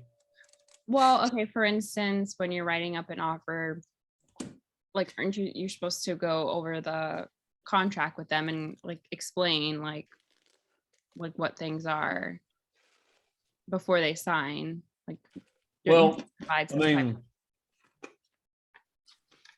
I do, you know, I'll do a Zoom just like this and just share my screen. okay. And as I'm going through the contract, I'm like, so, all right, guys. So number one is between you and them. This is the legal description of the property. This is how much money you say you want to put down. Okay. I mean, you want to offer $270,000, right? We're good. Yep. I use your technology for your favor. I use Zoom to go through that. Okay. Right, because I can record it. If they say, "Well, you didn't explain it to me," like, yeah, devil's a liar. Yeah, I did. And how much in detail do you go though? Like, well, so let me do one with you real quick. All right, Giselle. So here's the contract. I want to kind of go over with you real quick. So it's between you guys, you and the seller. Here's the legal description of the property, your lot block and description. You good with that? You gotta say something. Okay, sorry. Yes, I'm good with that. All right. You said you want to offer $270,000, correct? Yes. So we got you putting a 10% down payment, but that's between you and your lenders, whatever you want to do with that. So that's it. Okay. You're not leasing anything from them, so we're not even going to worry about that part. All right. As we talked about, we got you paying for title. It's going to go to this title, this escrow officer at this location. You can put $4,000 down for earnest money, $300 down for option, and you have a 4-day option period. It's very important to get your money in within the next 3 days, but you got a 4-day option period. So I'm gonna make sure you get that in properly, okay? So that means when we execute, you need to get ready. I need you with at least $3,400 just for this part here, okay? Okay. All right. This here has you paying for the title. We discussed that. That's gonna raise your costs up about $1,700, but it's not within your loan. All right. Okay. This here talks about if the title's short in any way, it won't be amended. This just so there's not cost thrown back on you or the seller. If I choose one right here, it's going to have one of you guys paying for it. Do you want to pay for it? No. All right, keep it moving. Okay, they don't have a survey. So this says that you're going to buy the survey within 15 days. And you'll do that with the title company. Now, this says here that you're using your home as your primary home residence. Are you doing anything in particular with the house? Anything weird? You need to park trailers, anything like that? No. You're just going to live there? Yes. No beauty salon you start or anything like that? No. All right. Primary home residence it is. House has no HOA. All right. This whole page talks about things that could come at you. Tide waters. If we have tide waters in the state of Texas, we got some biblical problems. So we're going to be okay. We ain't got to worry about that. All right. But I want to make sure you kind of read through here. This house is not in the PID district, which is the public improvement district, which could cost you more money, but it's not in that. Okay. But I just need you to read through these statements here. It's a bunch of legal jargon that I really don't go through. We don't have water level fluctuations, but you need to read through that. Okay. Okay. This here says that you have received the seller's disclosure. And this here says that you accept the property in its current condition. Now, here's the deal. That doesn't mean that you can't negotiate once we go through the inspection period. It just is right now, we don't know what to ask for. Okay. All right. Here talks about an HOA. I mean, a service contract. They're not giving you a home warranty at this moment. If you want to get one, you can buy one. I can get you information on getting one. Okay. Okay. Here it's stating that the person who's selling the house, they're an agent. They're also a real estate agent, so that has to be identified here. So just know that. Okay. Your closing date is on the 4th. Okay. Okay. You're going to be taking possession of the property on closing. So that means when we close, if you close early enough in that day, I always tell them this part, guys, you will get your keys that day. So here's the deal. Just I need you to close in the morning, work it out with the job. If you tell me you want to close after 2:00, I cannot guarantee you're going to get your keys that day because it needs to close and fund. You have to sign and the seller has to sign. Okay. Once you guys both sign, you can then get the keys. Okay. And once it funds, if it doesn't fund, you can't get those keys. So I need you to sign in the morning, and I'll make sure the other agent pushes their seller to sign in the morning as well. Okay. All right. Special provisions that they are doing is 1031 exchange, basically meaning that they are trying to keep it and hide some money from a taxing perspective. I say it differently, by the way. I'm tired, but I say that differently. Okay. They're not giving you any closing costs. That's what that means right here. And that's it. Now, this is a very important page. I need you to read through this. Giselle, I've never been to court, and I don't want to start. I've never been sued for real estate by a seller or a buyer, But if you and the seller get into it and y'all have a issue, you're going to go to default, depending on who put the others in default, and then you go to mediation before you go to court. Whoever loses in court will pay the attorney fees of the other individual. I've never been to court. Let's not start. I will give you all the dates to make sure that you can perform period of contract, and I will hold them accountable to make sure they do so at the same time. Okay. Okay. Escrow means you're going to put money up, like that earnest and option money. That's going to be held in an escrow account, which means the escrow officer is 100% impartial. I can't make them do anything. The listing agent can't make them do anything. The buyer and the seller, the only ones who can make them do anything. You guys have to sign documents saying they can release those funds. If you don't sign and they don't sign, they will hold the money. All right. Yeah. That's it. Pay your taxes. Do you want to run this by your lawyer? If you do, give me the information, and then I put the information in here so they can get your contract as well. Okay. Do you have any questions for me? No, I don't. And we done. That's super helpful. So I don't have. Notice I'm not getting deep into 20. They do not want to hear you talk about 23 different paragraphs. They ain't gonna do that, right? I'm Point sure. out what's, I said, I'm sure. I just want to make sure, yeah. What I'm doing is I'm pointing out their decision points, which is basically what we do. We just fill in the contract, right? We're not writing it, we're just filling it in. And so everything that you fill in the contract, that is a decision point. You just fill in that decision point is. So Giselle, you're using a conventional loan here, right? So we got you at $243,000. That's the loan amount, not the sales price, the loan amount. And you do this over 30 years, and you got a 1% origination fees. Understand that with your lender. Get an estimate from your lender so you truly understand what that means, okay? Okay. But this is what I need you to take from this document here. You have 5 days to make sure your loan is going to go through. What that means, on day 6, if you change your mind after this, you lose your earnest money. There is nothing that I can do to help you from that. So you need to be sure within this time period. And you need to make sure you give your lender the information that they need to make sure your financing is strong. Okay. Okay. Now, here, if it's the FHA VA, this is where we say the house has to appraise for blah, blah, blah value.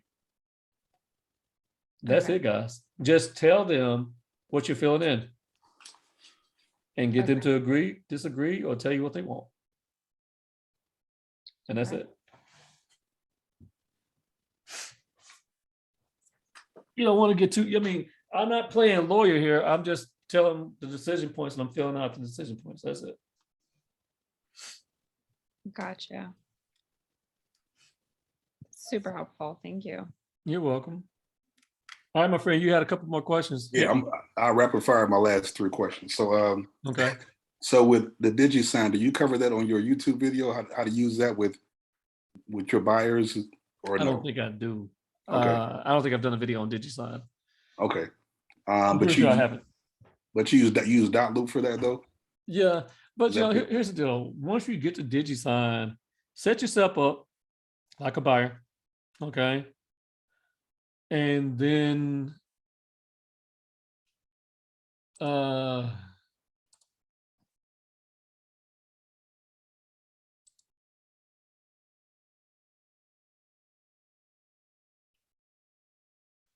these are PDFs, that's not gonna work. I don't have anything in the works in it right now. Okay. If I had something in the works, no, I don't. Everything's been signed already. But when you set yourself up like your buyer or send it to your wife, right?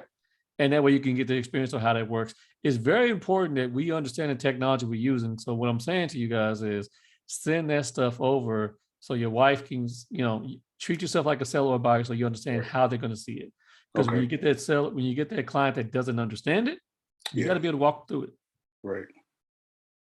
Okay. No, that makes sense. I can do that. Yeah, that makes perfect sense. And also too, like Giselle was saying, so if someone's asking about first time home buyers benefits or down payment assistance, we can refer them to a lender for questions like that, right? Yeah. Okay. But let me give you the DPA gist. Okay. Hey, mama. I know you ain't seen Dad all day. Oh, I lost y'all. Hold up. Okay. What? Okay, we about to get a still fool acting up here. Okay, so here's the deal. Down payment assistance works this way. Hold on, because this I see what's about to happen here. Give me 1 second.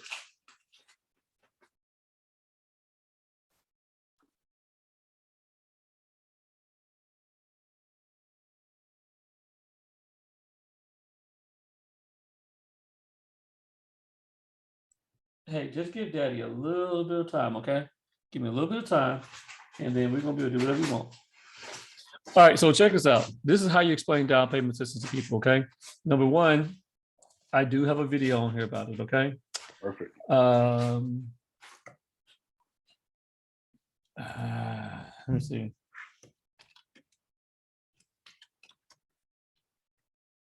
All right, right here, down payment assistance explained. Okay, watch that video. Okay, we'll do. Yep. Okay, this one or this one. This one was probably a little bit more thorough. It was a year back. This is, I just do these drive videos sometimes or whatever. So one of those. But let me give you the gist of it. Down payment system works this way. All right, number one, if you got to have a certain credit score. I think the credit score right now we're looking at in Texas is 640. Okay. You haven't had bought a house inside of Texas in the last 3 years. And you have to make less than 110. I think it's $105,000. The number fluctuates, okay? So I'm not sure. I think it's 105. All right, here's the deal, y'all. If you were to get pre-approved on your own merit, okay, you would, based with no down payment assistance, you could get a 3.5% interest rate right about now, give or take, right? However, if you take a down payment assistance program, it doesn't matter if you have a 620 or a 820. You're going to take the rate of the program regardless. So you don't get your interest rate is not determined by you. So there's 3 different buckets. There's a 3%, 4%, and a 5%. Okay. So whichever one of those is, that's what you're going to take. It's up to you. However, you take 3% money. So keep in mind, I told you get a 3.5% interest rate. If you take a 3% money down, that can be used for your down payment or your closing costs, but that's going to come at a 4% interest rate. If you take 4%, that's going to come at a 4.25% interest rate. If you take 5% money down, that's going to come at a 4.5% interest rate. The higher your interest rate, the more it increases your payment. So what you have to figure out, Mr. Buyer, is the juice worth the squeeze? This, guys, is where it comes back into play when I start running these type of scenarios with on here. Okay, so let's say a $200,000 house at 3.5%. Okay. Taxes, let's take tax on $6,000. Right. Insurance, we'll keep it at $1,000. All right, your payment's gonna be $1,300. Okay. Same thing applies. Now let's say you're gonna use down payment assistance. Right? At 4%, $1,347. And let's go over to 5%, $1,442. This is what you show them. So you got a couple, you're going to show them how much they have for down payment and how much they have for closing costs. I know you guys probably say, how much is closing costs? Take the simple formula, 3% of the sales price. Okay. So your down payment is whatever your down payment is. VA is nothing.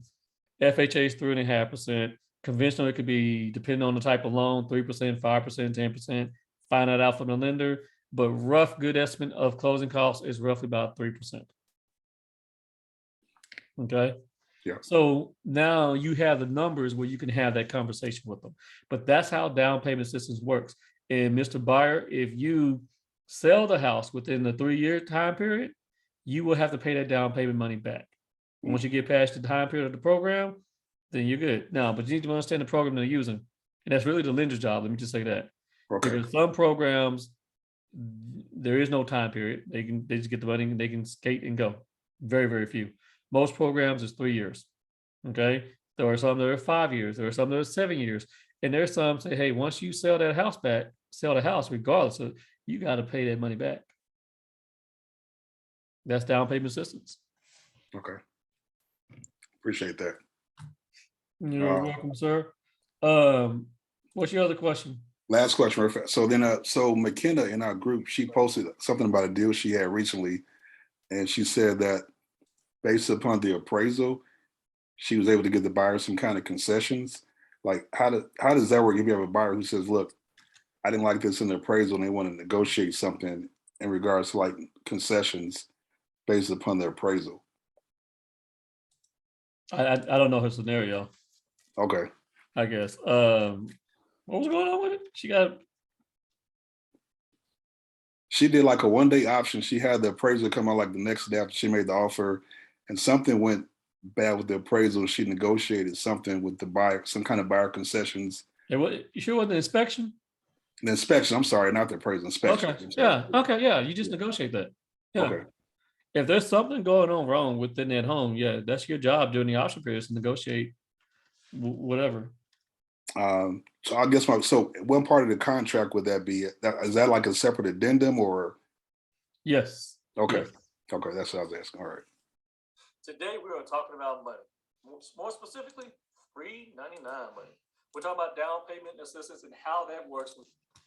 I'm just giving you guys these links to these videos here real quick. Okay, thanks.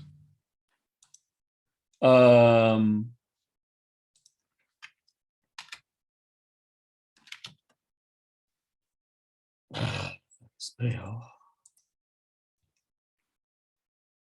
Oh, it was inspection. I'm sorry, not the appraisal, inspection. No, but I'm just giving you all this regardless. But Okay. that's what it was. You just got to figure out what it is. So whatever the issue is, when it comes down to the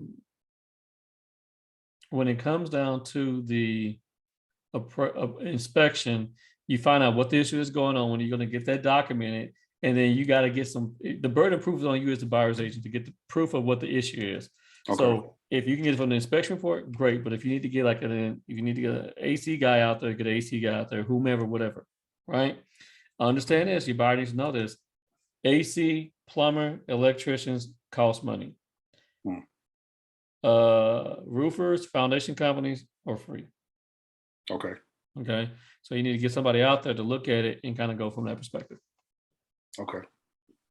And so once you have the proof, you then basically just send that proof over to them and ask for, hey, I need these type of repairs done on this particular house. Like for example,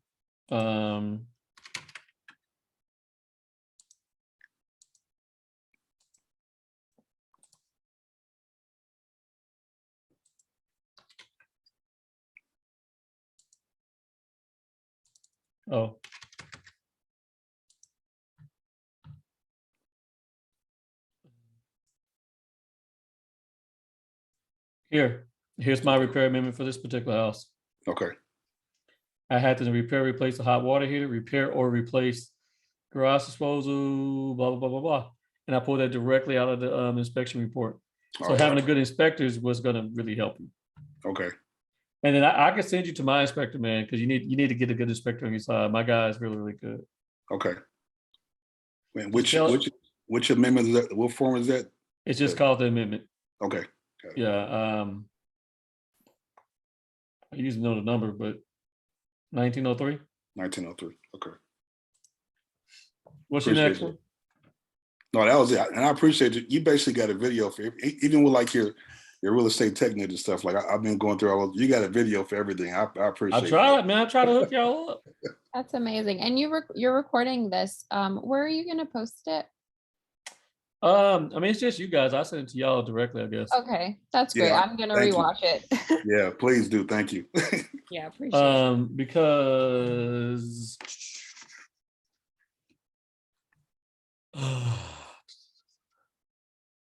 I'm trying to make my mind up where I want to put these things. I mean, I might just put them on my YouTube channel. Okay. I mean, it's more intimate when I'm talking to my downline. I don't know if I want to put that on my YouTube channel. I really don't think I want to. Mm-hmm. What is really? I will. You know what I'm going to do? I'm going to put them. I'm gonna put it on the Tech Ninja, man. That's what I'll do. Okay. I'll put it in the Kajabi course or whatever. Okay. Giselle, send me your email. Okay.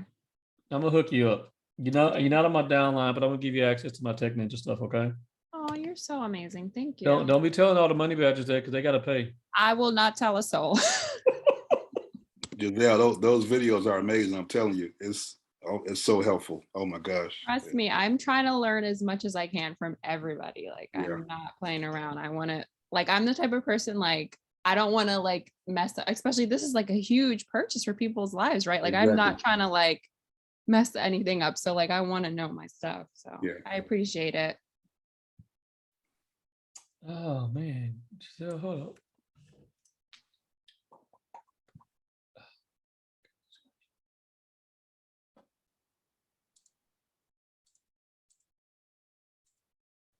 All right,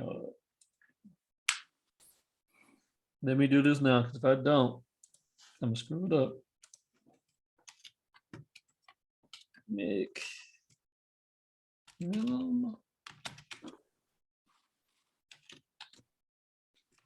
VEL. Oh, okay, you got it in there for me. Thank you. Oh yeah, I do.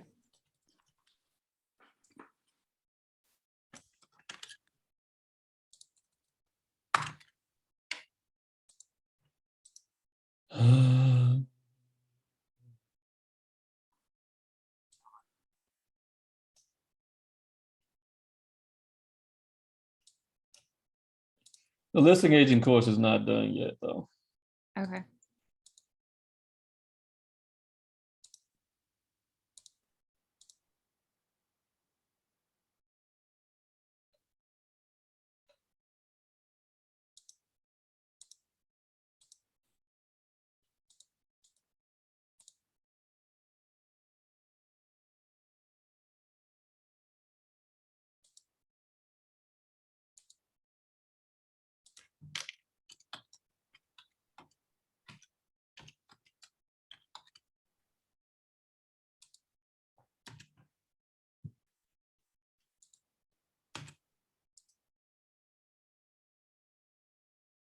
Oh, for the love of God. Don't you hate that? Oh, something here. It's me. I knew this. Oh.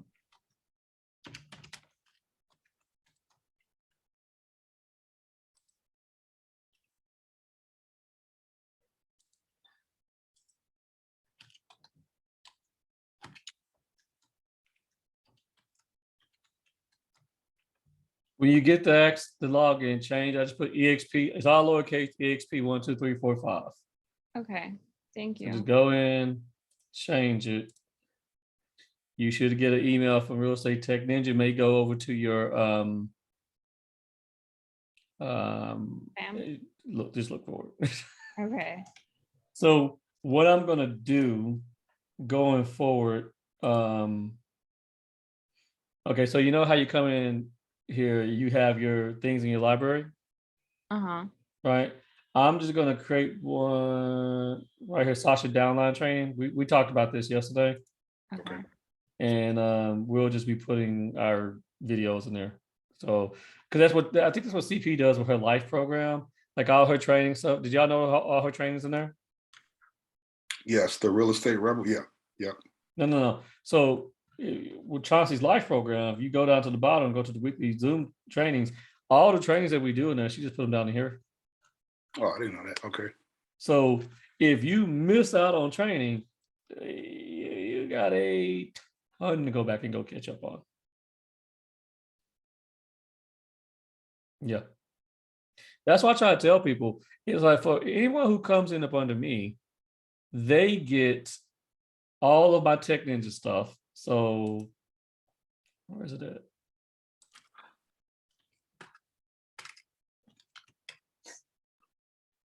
So the people who come up under me, automatically they get my new agent lunch course, my buyer's agent course, my listing agent course. I got my license now what course. Okay, and I sell these courses. So they get these courses for free, right? And I'm still working some of this other stuff is other courses I sell or whatever. I mean, you don't need how to become an agent. I already got that. That's a free course I give to people, right? This one I haven't finished developing, but they get that. Plus, you guys get the Chauncey stuff. I keep losing where her stuff is at, but you know what I'm saying, right? So, and then don't forget, you guys have the NAEA, right? Have y'all looked at that stuff too? What is that? So let me go back. Our network. Welcome to Real Estate Tech Ninja. How are you doing? I am Sascha. Okay, so our network, the National Association of Expert Advisors. That is so you've heard of the honey badgers, right? Yes. Yes. Okay, so this is the larger network that you guys are part of. It's like, oh, well, that number's off now. It's probably 10,000 of us. But you guys get my stuff, you get Chauncey's stuff, and then you get the NAEA. There's no excuses. So because you just get to pick and choose between who you want to be in terms of how you want to look at real estate. Right. You get my viewpoint, CPs, and then there's two. But you have access to these courses. You have access to this stuff. So you need to go into the Facebook group, the Honey Badger Facebook group, and get your access. Make sure you got access to this stuff because it's a whole new library for their stuff as well. Gotcha. Thank you. Yeah, people just don't know what they have. I mean, they have buyer presentations, listing presentations, all kind of stuff. Yeah. I think people just look at Chauncey and then get enamored with her. And then they start looking at, others like myself and Amina, whomever. And they go, oh, man, I feel like I'm still a baby in this game. Yeah. There's so many levels to this. Believe me, when I get to the level what these guys are doing, I ain't gonna open another door. Because you got to understand, these guys are making like $700,000 a month off of all of us. Oh my gosh! What? Oh my goodness! Wow. Yeah. Okay. Yeah. I can't even. CP doing pretty good too now. Don't get it twisted. Chauncey don't sell houses no more. Y'all do know that, right? I do know that. Right. I still got to sell houses for now. You'll be there soon, I'm sure. We gonna have to get there. This open these doors for the birds, man. Right. I hear you. All right, I gotta let y'all go, man. I haven't seen the baby. She gonna come back up here mad. She needs some daddy time, and I need to see my wife and kids too. So no worries. Thank you so much. You answered all of my questions. Appreciate this. Yeah. Appreciate it. Yeah, you're Absolutely. the best. Thank you. All right. Have a good If y'all night. do have any more questions, just y'all got my cell. Hit me up, okay? Okay, we'll do. Thank you. See you. Bye-bye. Good night. Right. Let me stop the recording.